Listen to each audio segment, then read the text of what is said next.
As a reminder, all participant lines will be in the listen-only mode, and there will be an opportunity for you to ask questions once the presentation concludes. Joining us today from the management side, we have Mr. Dinesh Agarwal, Managing Director and Chief Executive Officer, Mr. Brijesh Agarwal, Whole-Time Director, Mr. Prateek Chandra, Chief Financial Officer, and Mr. Kushal Maheshwari, who has recently joined as Head of Treasury and Investor Relations. Before we begin, I would like to remind you that some of the statements made in today's webinar may be forward-looking in nature and may involve risk and uncertainties. Kindly refer to slide number 3 of the earnings presentation for the detailed disclaimer. Now I would like to hand over the call to Mr. Dinesh Agarwal for his opening remarks. Thank you, and over to you, sir.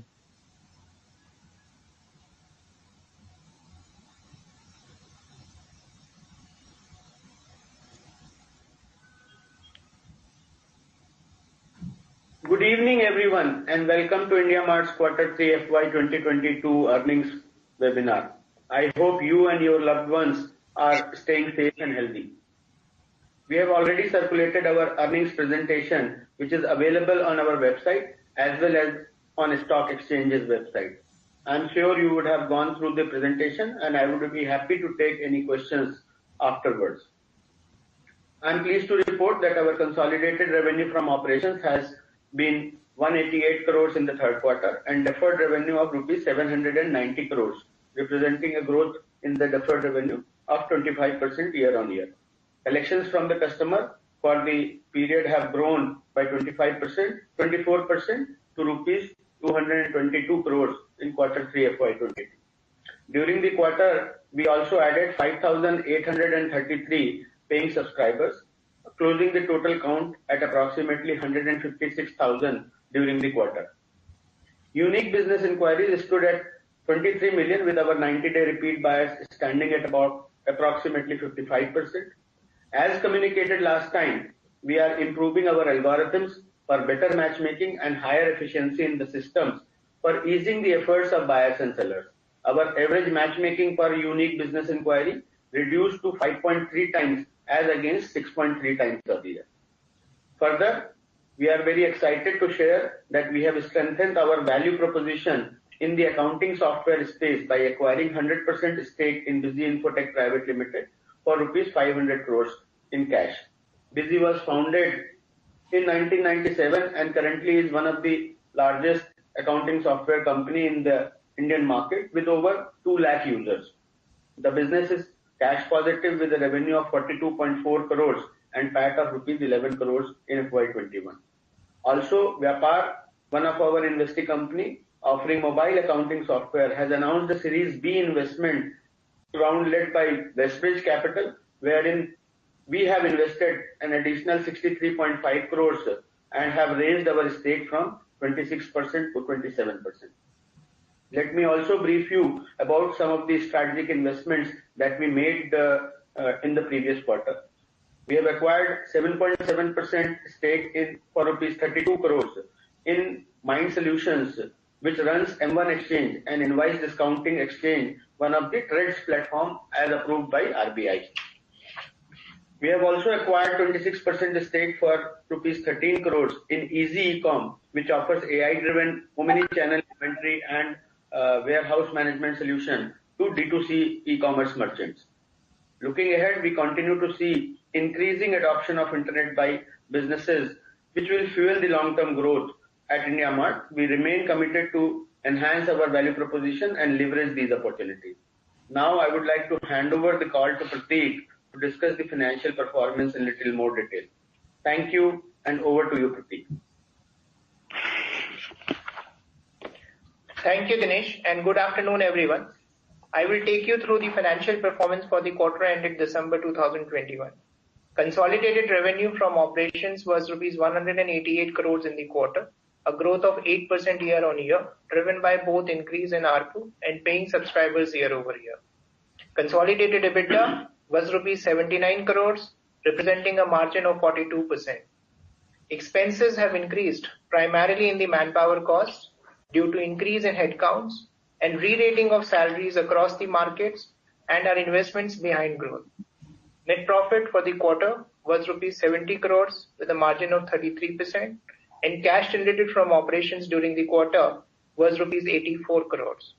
As of December 31st, 2021, total cash and investment balance we have was at 2,523 crores.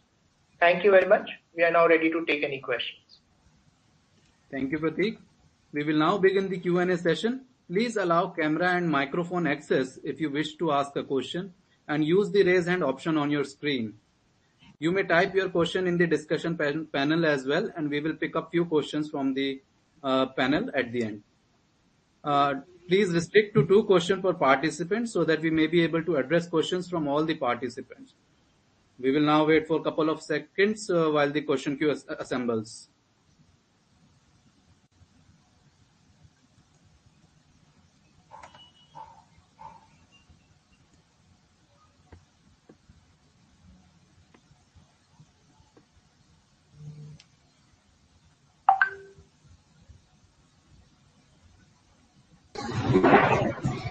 Yes, the first question is from the line of Mihir Damania. Mihir, please go ahead with your question.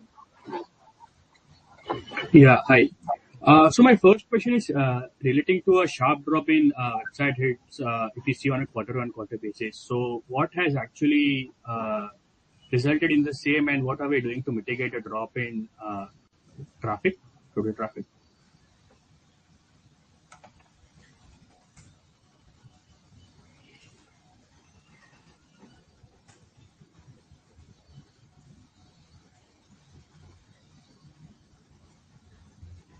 Thank you, Mihir. The sharp drop in the traffic, generally you see in the quarter 3, we have historically have 10% lower than the quarter 2 traffic. However, this time, I think because of the pent-up demand from the wave 2, there was a much higher traffic in quarter 2, and that's why we are seeing this. I am seeing a good 90 million kind of a traffic on month-on-month basis. So I think we will stabilize back to 272 odd million visits per month, per quarter.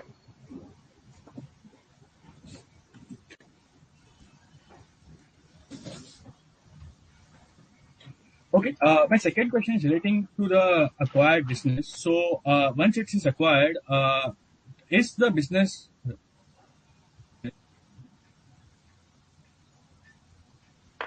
Hello, am I audible? No, Mihir, sorry, you broke up. So can you repeat your question? Yeah. So my second question is relating to the acquired business. So the acquired business is in accounting software. So does it compete with Vyapar in any way? And if not, how are they different? And what is the expected revenue and PAT for FY22 for the Busy Infotech which we acquired? So when we look at Busy Infotech actually is an accounting cum ERP software which is available on premise for companies to do their accounting. The product features that you typically go ahead and see on the screen right now would give you an idea on the expanse of what all can be done within Busy. When we look at Vyapar essentially is a cloud-based SaaS product which is being made available to businesses which are trying to do accounting on their own. It's a DIY kind of a model. So people generally would use this for the purposes of doing basic accounting on their own, and therefore is a product that appeals to the micro and small businesses as a segment more. Whereas Busy typically would be competing with Tally and Marks of the world, where you would look at small and mid-sized businesses being their principal set of customers. Second question was regarding the expected FY22. When we look at the current Busy business over the past 3-4 years period, their typical revenue growth rate has been within the range of 10 to 15% on a CAGR basis. And their PAT margins have been around 25%. While we are, of course, going ahead and going to focus on, taking over the business over the next 1 or 2 quarters and trying to stabilize the overall management team there. we think that we would want to go ahead and look at least doubling the revenue growth rate from the current levels. And then as we get better understanding of the overall business and the operations and how things are working on the ground, we will be in a superior position to comment upon the future growth rates after this understanding has been built. So current FY22, I guess we would be looking at 44 to 45 crores of revenue. Okay. And my last question is relating to, can you just talk briefly about a few strategic investments and how they are scaling post our investment? So last time you talked about Vyapar. Can you get a few other examples what they are currently up to? Yeah, so if you look at Mobisy, Bizome, which operates Bizome. So Bizome is one of the little scaled business, which is running at around 40-50 crores of run rate. And they have on quarterly basis been growing at 10 to 15% per quarter. They are near breakeven. Some quarters they make some losses, some quarters they don't. The other ones are, all of them were invested in the last 9 months only. So all of them, whether it is Shipway, Logistify, SuperProcure, Airchain, all of them are very small. The only one which is a slightly bigger one is M1 Exchange. It is a RBI licensed entity which offers invoice discounting and bill discounting in an automated manner. It's an exchange and you can only take up to 10% participation in an exchange. We have bought secondary shares from Shipway. Shipway was the earlier, early stage investor in that. One of their fund was getting over. So we have bought 7.7% there. And this is again a very recent investment in November 21. So all others are very new investments. So I don't have much updates on them. I believe once FY22 completes and their numbers are there, I think in July quarter I will be able to give you some updates on the investment made in the last 9 months. Yeah. Thank you very much and all the best. Thank you, Mihir. Next question is from the line of Kushagra Bhattar, Old Bridge Capital. Kushag, please go ahead. Sure. Thanks for the opportunity. A couple of questions, management. So first is if you can give more sense on the rationale behind both the deals of Vyapar and Busy, and also if you can cover how you guys have valued those businesses, what all parameters you looked at, and between both these businesses, how did you compare both of them? And also you mentioned in your opening remarks that it's an on-premise model. So when all your offerings and your future strategy of going into SaaS, which we have been hearing from past couple of quarters, why going for an on-premise model and paying almost big acquisitions? And the related question is, Dinesh, you have highlighted in the past that you generally go for smaller minority stakes and then see how the business is panning out, right? But this time you have upfront invested 100%, not even testing for some period of time. So why a different set of an approach this time? And if the accounting is really that big opportunity, why not invest more in Vyapar instead of running two different softwares? Yeah, so this is more a broader question. I would have a couple of follow-ups on that. Yeah. So let me answer about Vyapar and then Brijesh will add more rationale behind Busy. So Vyapar, as you know, has been growing well, and Vyapar, as Brijesh also mentioned, it is primarily a mobile first and primarily a micro-sized businesses platform, which is self-use platform. It is not meant for accountant or multi-location or complex manufacturing or sourcing kind of product. Vyapar itself has grown to almost 1 lakh plus customers. When we invested in them, they had around 15,000 customers and around 20 lakh rupees monthly run rate. Now they are over 2 crore rupees monthly run rate in terms of collection. And that is why we have doubled down on Vyapar, where Vyapar has raised about 200 plus crores from Westbridge. Westbridge is taking about 20% there.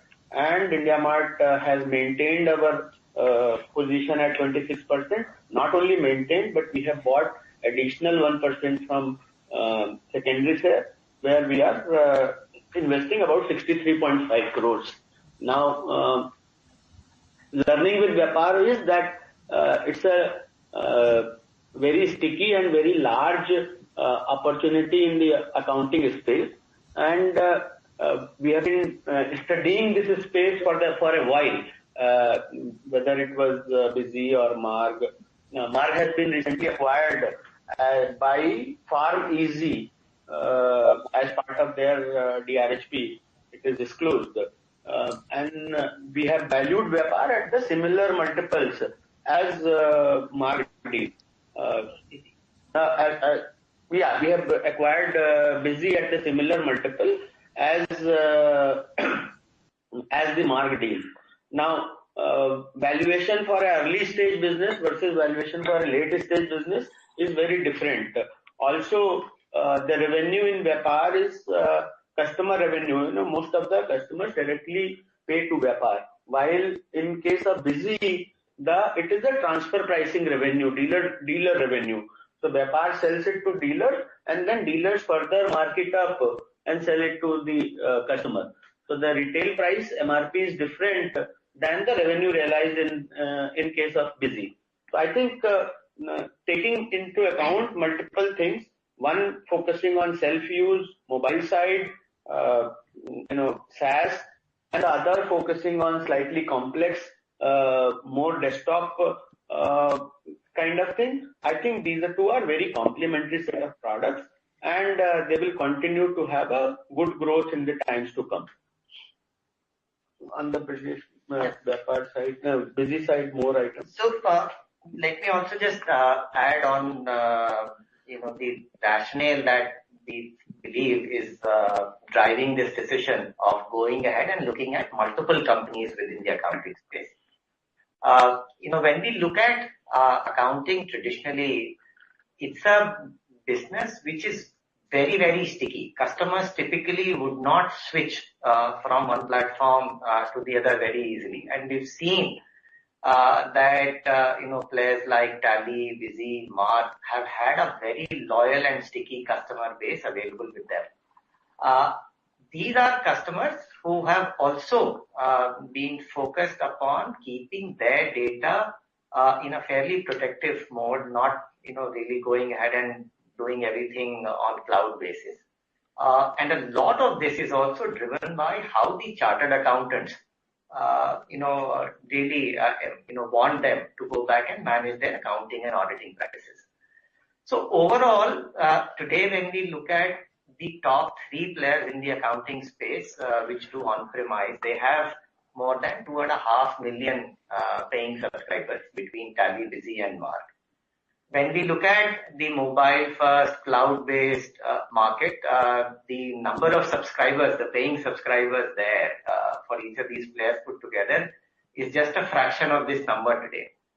When we look at the overall GST registered businesses only here in India, which is at about 12 million, all of these numbers again suggest that we have only, or these softwares have only been able to reach to a certain small percentage of the overall population.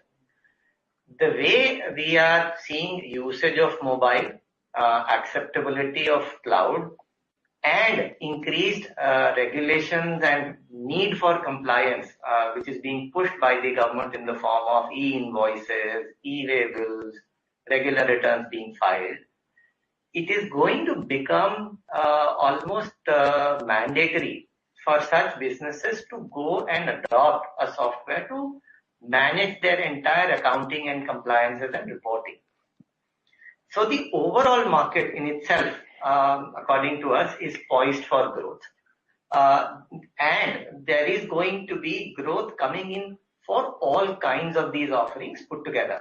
So for us, by having multiple, presence across different kinds of products catering to different kinds of segments will mean that we would be able to address a larger chunk of this market.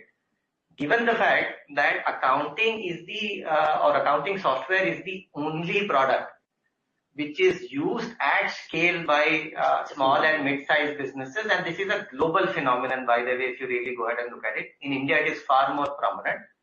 We think that this opportunity in itself allows us to go and reach to the widest possible SMB audience, and therefore we are doubling down on this space. We have stated in the past also as to how strongly we feel about it.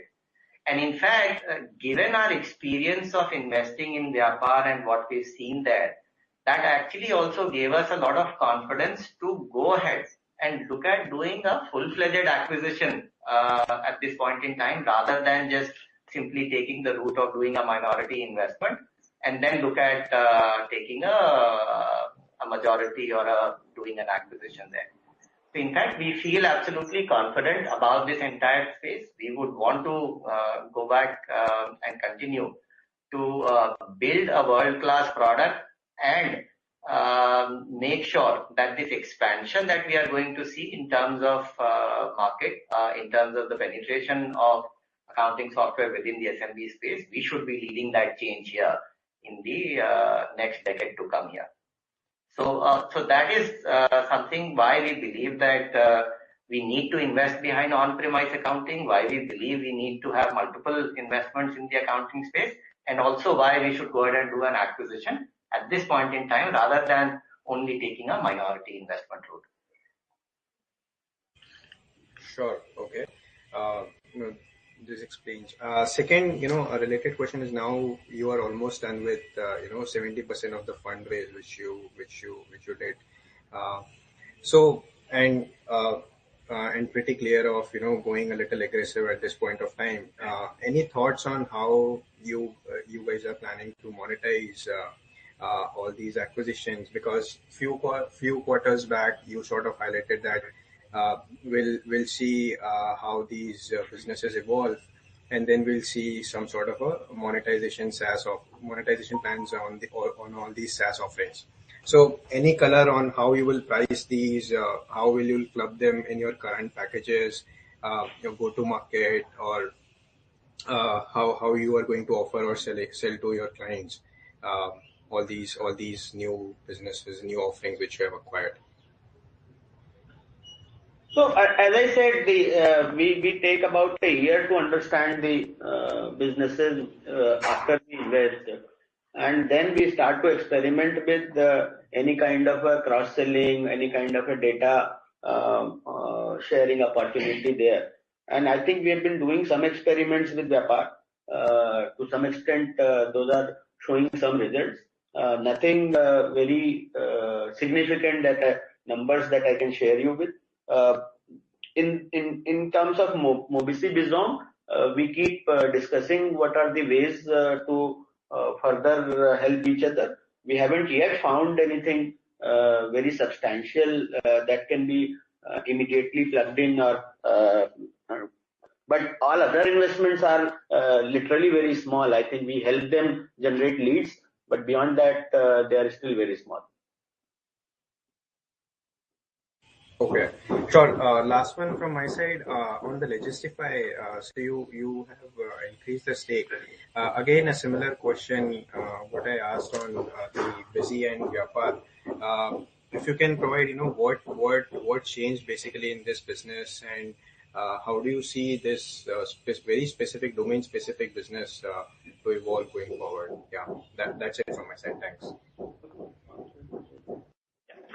So in this round, we've invested almost 7.5 crore into Logistify. Logistify is a litigation tracking and the management software. Currently, it's in a fairly early stage. In the terms of revenues, they would be approximately 15 lakh revenues a month. They have more than 100 customers who are the enterprise customers. So looks like a kind of promising startup. They were looking at doing the fundraise for funding their expansion and growth.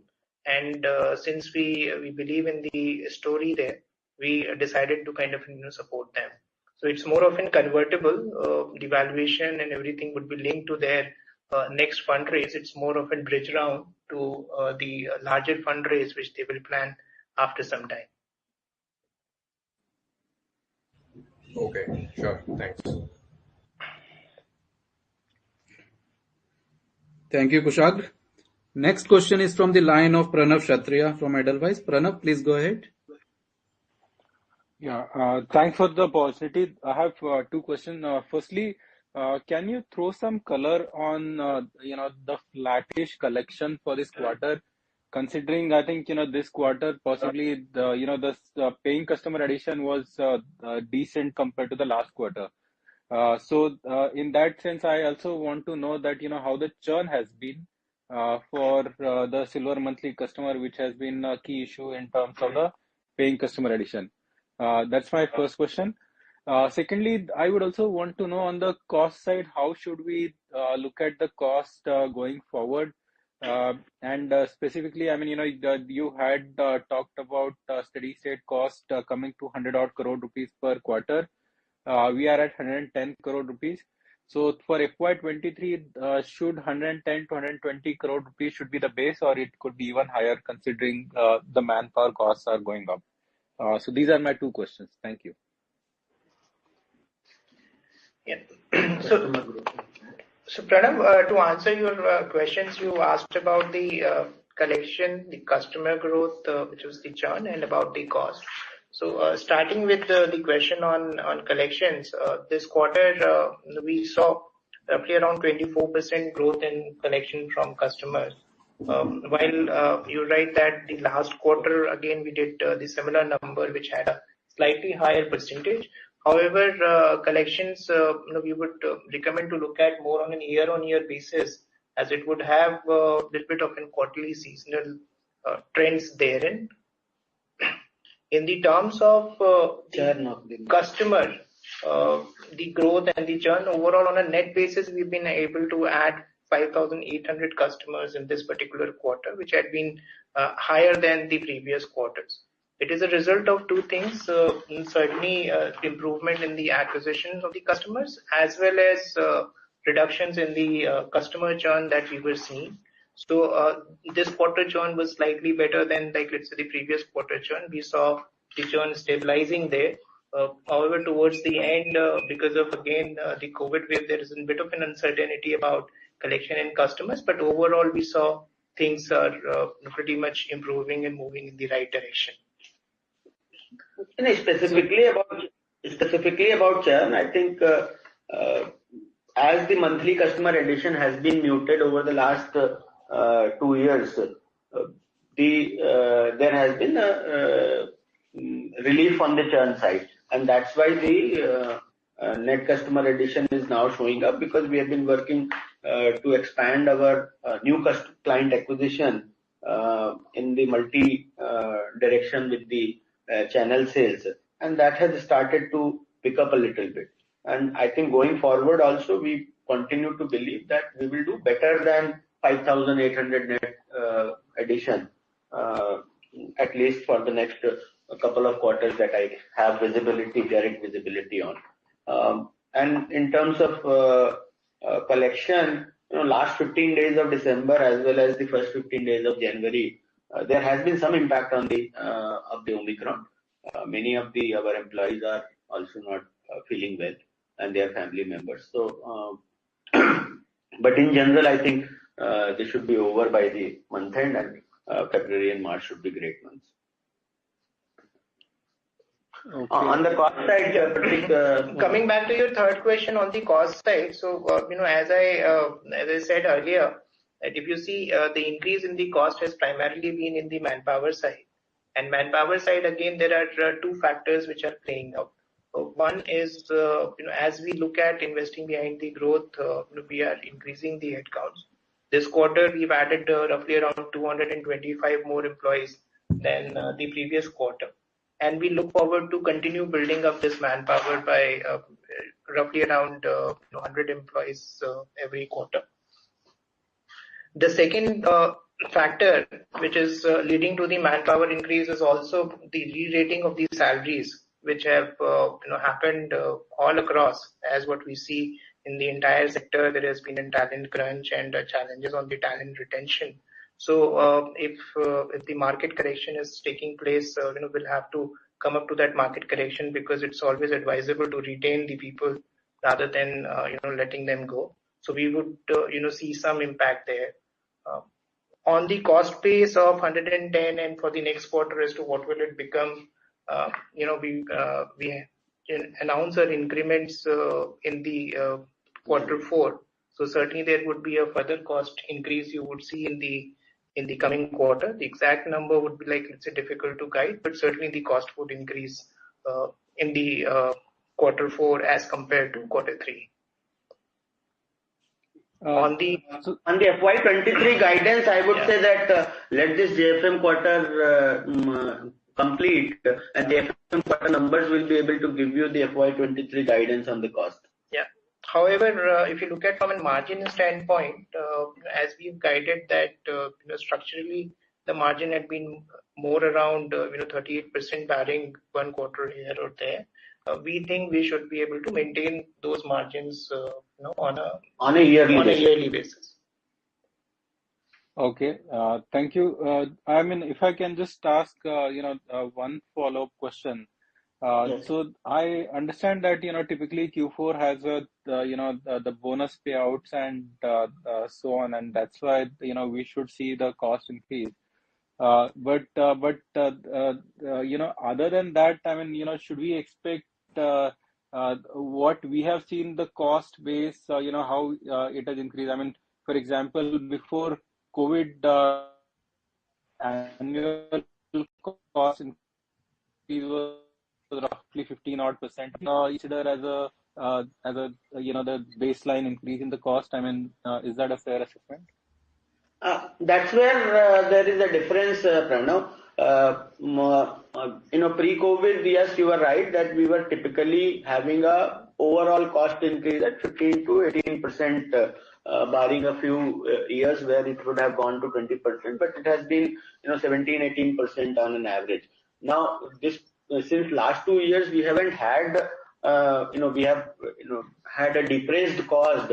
Offices were closed, and we haven't given much of increment. We haven't hired many of people. People were not hired. So I think there is a replacement hiring that is happening of the people who left in the last 18 months. And now I think we are almost at the same level as pre-COVID. And now if you see, we have to hire for growth also. So that is why if you will compare that this cost with the FY21 cost, that won't be correct. But yes, if you look at the FY20 kind of cost, assuming a 15-18% growth over that for FY23 should be fine. So FY23 versus 20, I think the 15-20% growth in cost should be assumed. Sure. Thank you very much. Very, very helpful. Thank you. Thank you, Pranav. A reminder to participant, once you raise hand option, please accept the invite for you to come on stage and ask question. So please make sure to accept the invitation as well. Thank you. And next question is from the line of Ajay Modi. Ajay, please go ahead with the question. Thank you, Ravi. My question, Dinesh, is twofold. First, on the growth. So while you've been guiding of a quarterly new subscription addition of about 6,000 to 7,000, and you've met that kind of a mark for this quarter, the growth still seems to be low in terms of both new paying subscriber addition and the ARPU. Now, should I link it with the business inquiries, because the business inquiries delivered were also seem to be subdued for this quarter? So is it that we are kind of losing market share, or is it that a competitor is more competitive, which is why we are not able to kind of increase our ARPUs or get more paying subscribers? Or is it because that we are not being able to add enough value to the free subscribers to convert them into paid? That is one question. The second question is on the acquisitions or the investments that we are making. Are we looking at these as more of financial investments, passive investors, or are we looking at kind of using a lot of these products for our existing subscribers, kind of adding value to our existing paid subscribers? In summary, what I'm trying to understand from these questions is that if I were to look at IndiaMART, say 3 years, 5 years out, do I still look at IndiaMART as a company who's continuing to add subscribers and deliver inquiries? That's it, or are we trying to move to a more value addition model like the Chinese counterparts? Okay, let me first answer your second question. I think I remember that part better now. So, in terms of investment, you asked whether they are pure financial investments or strategic in nature, where we would be adding more value to either our customers or to their customers or to the entire ecosystem, or will it help in increasing our ARPU or their ARPU, or reduce our churn or their churn. So I think these are definitely not the pure financial investments. These are minority investments in the strategic spaces, and we will continue to find ways and means to upsell, cross-sell, partner, and create the partnership into more meaningful partnerships. These are not for a 3 to 5 years investment and sale purpose. Now, and as I have been guiding that, we will probably take, 1 or 2 minority investments every quarter, and 1 or 2 minority investment every quarter, and possibly 1 acquisition every year or so. And that is what, if you really see, in the February last year, mid of February last year, we raised fund, and we have been able to do since then almost 7 or 8 investments so far in less than 4 quarters completed, as well as we have been able to do 1 acquisition. I think for a first timer, that's a pretty encouraging thing. Now, coming to the overall growth, I believe internet has a very long runway. B2B has a very long runway. India has a very long runway, and SMEs have a very long runway. We have seen this journey from 1996 till date. Every 2-3 years, we find some or the other dampener, as well as some or the other rocket ship. So, and it has been happening every now and then. Last 2-3 times, there has been a GST, there has been demonetization, there has been COVID, and some of them have a positive impact on digitization, some of them have a negative impact on unorganized SMEs. I continue to believe that it is still a very, very large opportunity. IndiaMART is very, very relevant, and with all these investments being made, we will become even more thread to fabric kind of a relationship with the Indian businesses. In terms of growth, as I said, that in the past, because of every 9 months there has been 1 lockdown or 1 wave, we have not had a continuous addition into the customers. If we had a 5,000 typical continuous, 5,000 to 6,000 typical continuous, we would have seen that growth. But you can see 2 quarters we add, and then 1 quarter we have to sacrifice the growth. And so we cannot comment on that external world, but I think we are confident that our acquisition channel is working fine, our product is working fine, and we should be able to add that 6,000, 7,000, 5,000 customers every quarter. And in terms of ARPU, whenever we have a customer growth, unique customer growth, about 20%, the ARPU is about 5%. When we have 10% customer growth, then the ARPU increases by 10%. So, because the ARPU is nothing but the total customer and revenue divided by the number of customers. So if the customer base increases, because most of the customer base increases at the bottom of the pyramid at the lowest ARPU, and then over the period of time they upgrade to the higher services. So I don't see an ARPU increase suddenly from here. If the entire next year is free of COVID, I'm pretty sure we would be able to get to 15-20% customer growth and maybe very less ARPU growth from here on. But whenever we have the lesser customer growth, then we get the ARPU growth. And I just to emphasize on this one. So, when you look at the entire model for us, the leading indicators for us would essentially be in terms of our collections and the deferred revenues. And it is from the deferred revenue bucket that you will see revenue actually getting recognized. So over the last few quarters now, we have seen almost like a mid 25% kind of growth, both in our collections as well as in deferred revenues. And as obviously we move quarters ahead, this increase in deferred revenue or collections will reflect into our revenues. The current growth in revenues obviously is dependent upon what we did, 4, 5, 6 quarters ago, and therefore you may see that as subdued, but we definitely see that with the number of net customer adds getting back on track, with the economy opening up. Obviously this Omicron thing is a blip that has happened for about a month or so.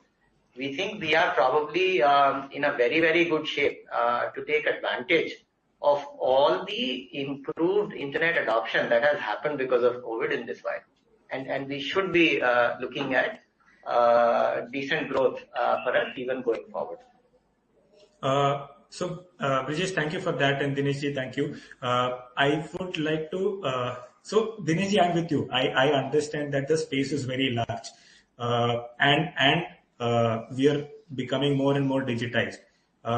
The only problem is that having seen so many internet companies, the problem is that look, a lot of these internet businesses are in an exponential growth trajectory, whereas IndiaMART as a company, we've been in a subdued growth environment right now, and I can understand. Look, the target market which we cater to, which is SMEs, they have kind of been in a little bad shape for a while now.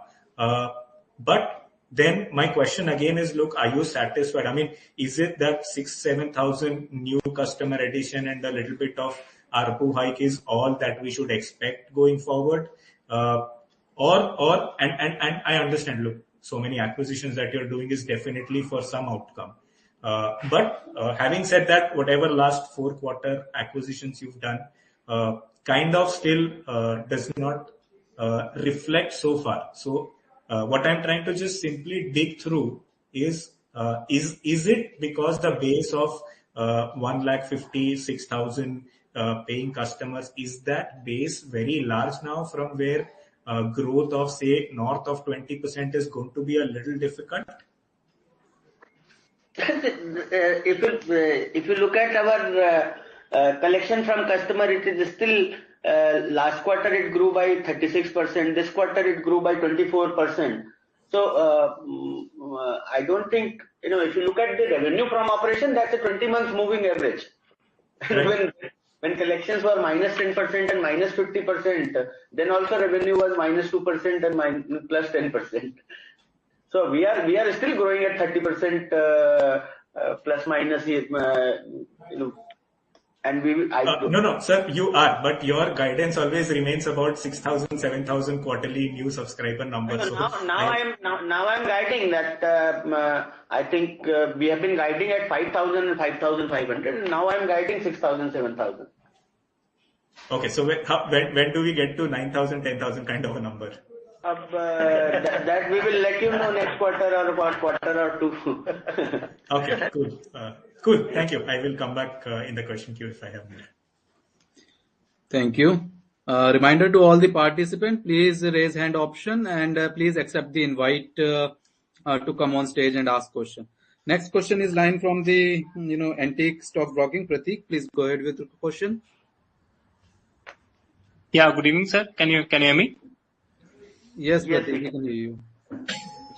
Yeah, so I had a question. One of your competitions mentioned about significant shift to monthly subscription plan from this quarter, while we are sort of, I think, what do we think about change in subscription mix or a period mix for us? So we keep doing that. I know sometimes it is 60-40, sometimes it is 40-60. And depending upon when we see where we want to keep it and where we want to acquire it. I think, for example, when the COVID hit, we didn't want to do a monthly, and we could not have done monthly. A lot of people are signing up an ad remotely on a phone was much more difficult. So entire FY21, we hardly did, at least for the first 9 months, we hardly did monthly subscription. And then we opened up monthly big time. I again remember that when 25th year of anniversary happened, then we ran an anniversary offer for 2-3 quarters at annual subscription being at 10% discount. So I think that keeps on changing between 40-60, 60-40. In terms of current client mix, currently we have only 1/4 customer of the total 160,000 customer. About 40,000 customers are in silver monthly. Rest all are in the annual or multi-year mode. And as I've been saying that almost more than 50% of our customers are in more than 1 year subscribed. Okay, so there is no change in trend wise, particularly related to industry shifting to monthly or industry or your customers wanting to shift monthly because they are sort of feeling the crunch and that's why they want to pay less initially and then test. If you remember, we had done some easing out on that side. Earlier, the monthly subscription used to come with 5,000 rupees setup fee and then 3,000 rupees a month inclusive of taxes. So first, after the first wave or the first lockdown, we first tried to improve on that because the e-NACH had become far more easier by then. So we removed the 5,000 rupees initial setup fee and converted it into an advance EMI kind of a thing. So 3,000 rupees as an advance EMI. We also experimented with 3,000 rupees plus tax, but we found that that becomes too expensive at 3,500 rupees at the entry level. So currently the 5,000 rupees setup fee is gone and it's a 3,000 rupees inclusive of tax. And we get about 50-50 annual and monthly plus minus depending upon any particular month when we run any promotion or something. So I guess the new customer acquisition will continue to happen, at almost half and half between monthly and annual subscription. Thank you. The second question is on we have added sales employee you mentioned, and we continue to sort of add them in coming quarters. You remember that earlier, pre-COVID, we had a significant dependence on on-field employees to ramp up our business, and we moved to offline mode and channel partners, etc. So this increased hiring now will also go towards this on-field sales, and which will also impact your costs. So one is if you see at 147,000 customers, we had about 3,200 odd employees, and we need employees for two things. One, for acquiring new customers, and other for servicing the existing customer. And servicing the existing customer, only silver monthly and tier 3 customers are served over the telephone. All tier 1, tier 2 gold and platinum customers are served on and annual customers are served by field sales force. So there itself we needed more people to serve these additional 15,000-20,000 customers, and more customers being added every quarter. Also, the outsourced sales have increased to, this is in terms of crore, 62 crores or what?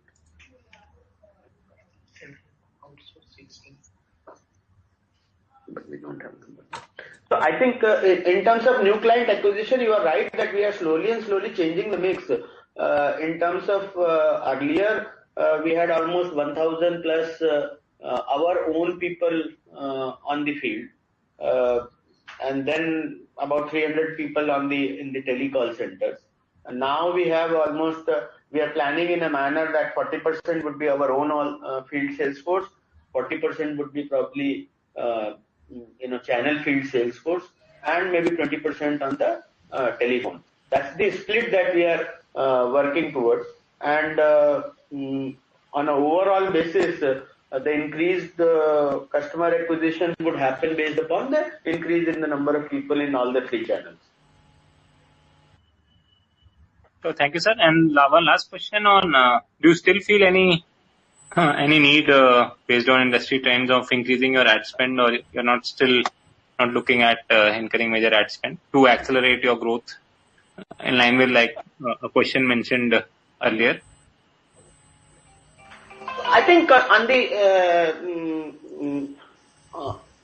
the ad spend side, if you see our traffic from the pre-COVID levels have grown from 60 million per month to almost 90 million per month. So that's digital adoption itself has done a 50% increase in terms of our traffic on an annual basis, if you see. So I don't think there is a need for that. It's more of trying to get the seller side. And on the seller side, ATL advertising is very expensive. I think we'll be investing more on the sales and distribution rather than working on the ad spend. Some brand ad spend might happen. As I have always been guiding, we can keep that 20-25 crore rupees budget for annual. But whenever that will happen, we will let you know. Thank you, sir. These are my questions. Thank you, Prateek. Next question is from the line of Manish Gupta, Solidarity Advisors. Please go ahead with the question. Yeah. Hi, Dinesh. Just wanted to understand when should we start seeing more operating leverage in the model? Because, in one of the slides you have shown your contribution at about 80%. And over time, your technology headcount is not increasing much. So the current margin profile, if we look at the business a couple of years out, why should the EBITDA margin not expand from here, from operating leverage? Yeah, so last 2 years, if you take pre-COVID level, EBITDA margin were 26-28%. From 26-28%, they are expanding to 38% in 2 years. Whether they will continue to expand, given that there has been a salary re-rating and we haven't had growth, so I think I'm guiding that for the next 1 year, let us stabilize at 38%. After that, again, the same guidance will continue. If we grow over 20%, if our costs grow at 15%, we will continue to see 1% per quarter margin expansion.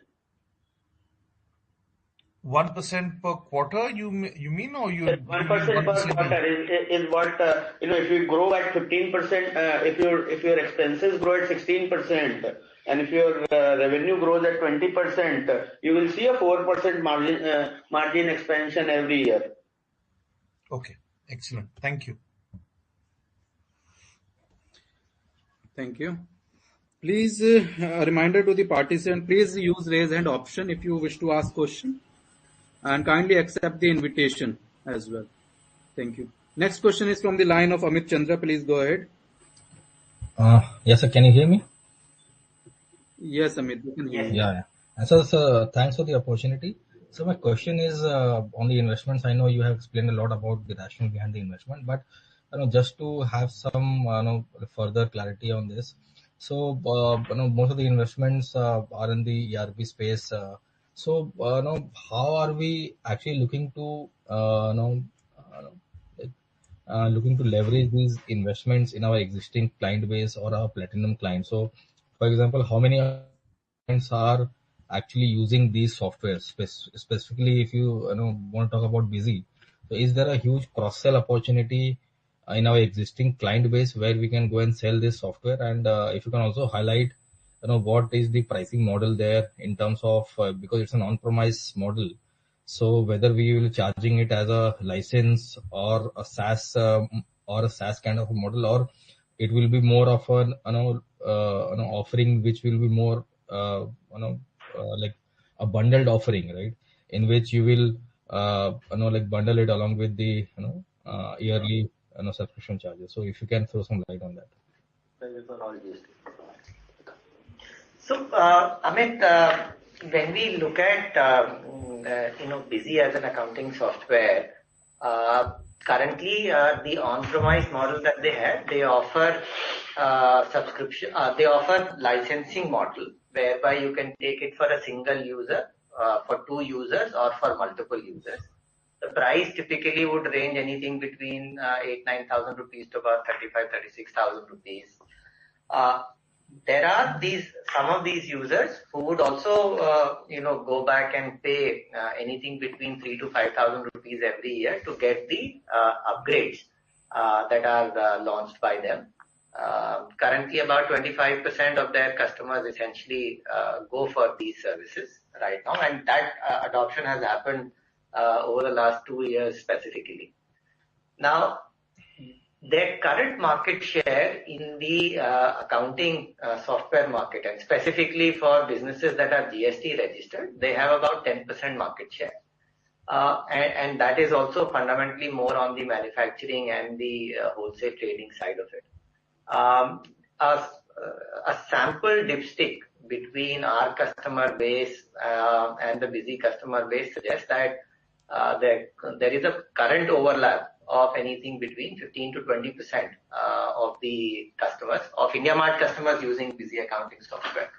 So we definitely see that in terms of the target segment, that is the existing overlap. However, as we go back and understand the operations of Busy, far more deeply over the next year or so, and we get a good hang on, how they have been doing the overall sales distribution all these years, there is definitely an opportunity possible for us to look at bundling of these products. However, one important element that we must know is that at IndiaMART, these subscriptions are for recurring payments. Typically, these are not one-time licensing fees. So therefore, when you look at closer bundlings, we need to look at a subscription model rather than a one-time payment model. So better clarity on it, of course, will emerge as we go and build a better understanding of the business, and also look at how do we enable Busy in itself to look at a subscription model from the licensing fee by building up a cloud SaaS-based application. But that is something which is, a year or two away from where we are. And once we get into the business, I think that's the time when we would be able to give you better clarity on when would this be sort of possible for us to go back and do. And the current, spread of customers that is already there with Busy suggests that they are fundamentally very, very strong in North. Almost about 2/3 of their business comes in from the northern states itself, and about 25% comes in from Maharashtra. So there is a lot of open space available in South, in East, in the central part of the country, where in fact their presence is very, very minimal currently. And I think that will, of course, be one of our priorities, to go and use these white spaces to increase the overall customer base there. And there, if you see, they are their revenues until pre-GST were about 10-20 crores. It is only post-GST that they reach to this 30-40 crores. So their ability to spend massively on a sales force or a distribution network was also limited. And I think they have done a very good job making a product which is very stable and getting up to 2 lakh customer base. I believe now we are a 1,000 crore company. I think we have a lot more ability and lot more cash behind us to be able to expand the sales force. Whether it is the dealer distribution sales force or whether it is new sales force or whether it is our existing sales force. And we all know that sales has a lagging effect. Somebody with limited capital has that limited ability to press the pedal on the sales. We have seen multiple times how investing in sales can have a lagging effect on subscription businesses. So I think next 9 months, I would say that we would not go and disturb the business. We would just try and digest the business, understand the management, understand the product, make it a stable, smooth transitioning, and then we would like to experiment with sales first, and then going to mobile and going to cloud and doing other things. I think it will be year 1, year 2, year 3 kind of a thing. Let's look at a 5-year, 10-year horizon on this rather than looking at a 3-quarter, 5-quarter. Okay, sir. Fair enough. And sir, also, the objective behind acquiring companies earlier was to increase our value-added services, maybe in terms of increasing, more focus on like logistics, warehousing, and other ancillary services, which actually increases the ROI or the transactional capability for a seller. So, what is the progress on that side? Why we are not acquiring, or investing in, like in that area? So, which can actually give a boost to our existing MSME penetration, basically. We are investing in the current financial year alone. April 21 we invested in Shipway. March 21 we. But these are very small investments. I'm talking about the kind of steps we are taking in Busy, like a big company, and investing with full like confidence. That kind of investment in those particular areas, basically.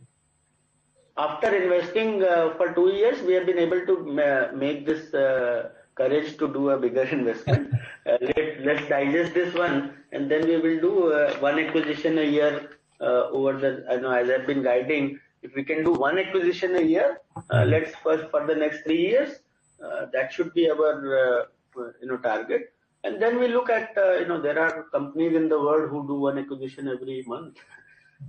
Yeah, true. No, so thanks, and all the best for the future. Thanks. Bye. Thank you. Thank you, Amit. Next question is from Kotak Securities. Sumit, are you there? Yeah. I just wanted to know how is the competitive intensity, and are we losing market share? I haven't seen anything like that. I haven't found any customer saying that I'm going to XYZ. Even recent, many a times, I think some of the research reports that you guys publish have done customer diligences or customer voices, and there has been no overlaps. And I've highlighted this earlier also. If the average order value on a B2C marketplace like Amazon or a Flipkart is $10-15 versus the average order value on a B2B grocery marketplaces are like $50-60. The average order value on Pay with IndiaMART that we see is around $400-500, and Pay with IndiaMART only can use for lower value transaction, not for high value transaction. I mean, if you see say one of our categories, say diesel generators. Now, who's who of the customer brands that you see and non-brands also are our customer, and their average order values will run into upwards of 50,000, anywhere up to 5 lakh, 10 lakh rupees. So I guess we haven't yet found any competitive pressure. Okay.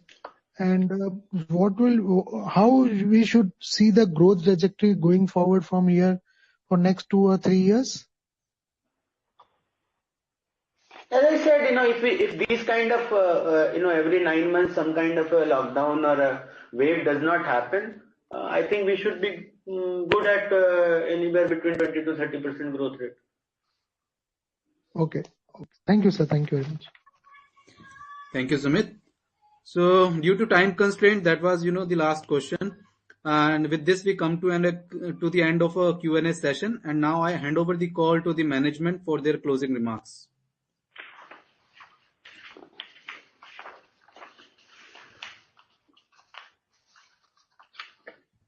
Thank you very much, everybody, for joining our Q3 FY22 conference call. We have tried to address all your queries. In case you have any more questions or follow-up questions, you can please contact our investor relation department. And now Kushal is full-time available to handle all your queries in much more detail. Thank you very much. Have a nice day, and look forward to a great quarter again. Great. Thank you, everyone. On behalf of IndiaMART, that concludes this webinar. You may disconnect your lines. Thank you. Thank you.